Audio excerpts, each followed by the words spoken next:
আশা করি সবাই ভালো আছেন। ডাব চিংড়ি খেতে খুব ইচ্ছে হয়েছিল, তাই ডাব চিংড়ি করে নিলাম। চিংড়ি মাছ হলুদ লবণ দিয়ে মাখিয়ে নিয়েছি এবং সেগুলোকে হালকা করে ভেজে নিচ্ছি।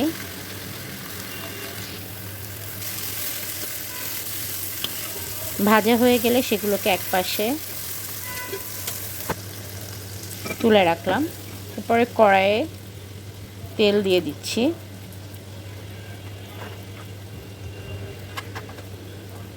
পেঁয়াজ কুচি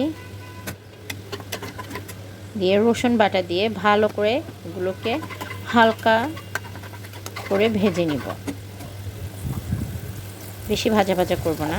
হলুদের গুঁড়ো দিলাম, মরিচের গুঁড়ো দিলাম, ধনিয়ার গুঁড়ো দিলাম। এবার নারকেল, পেঁয়াজ, কাঁচামরিচ দিয়ে ব্লেন্ডারে একটি মশলা তৈরি করেছিলাম, সেটা দিলাম। দিয়ে ভালো করে মশলাটা, কাঁচামরিচ দিলাম, কষিয়ে নিলাম। এরপরে ভেজে রাখা চিংড়ি মাছগুলোকে ভালো করে এই গ্রেভিটার সাথে রান্না করে নিব কষিয়ে।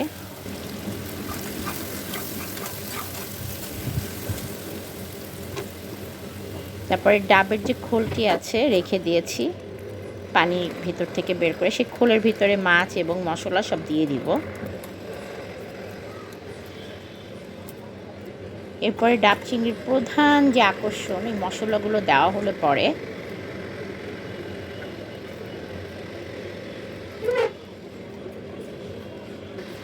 ডাবের পানিটা রেখে দিয়েছি। ডাবের শ্বাসগুলো অল্প করে রেখেছি। এটা একটা কচি ডাব, অত বেশি শ্বাস হয়নি। সব আমি সুন্দর পানি, শ্বাস এগুলো সব একসাথে ডাবের ভিতরে দিয়ে দিব। দিয়ে আটা গুলে রেখেছি সেগুলোকে দিয়ে ডাবের মুখটা আটকে দিব। সুন্দর করে ডাবের মুখটা আটকে দিয়ে এটাকে প্রায় 20-25 মিনিটের মতো চুলায় রান্না করব।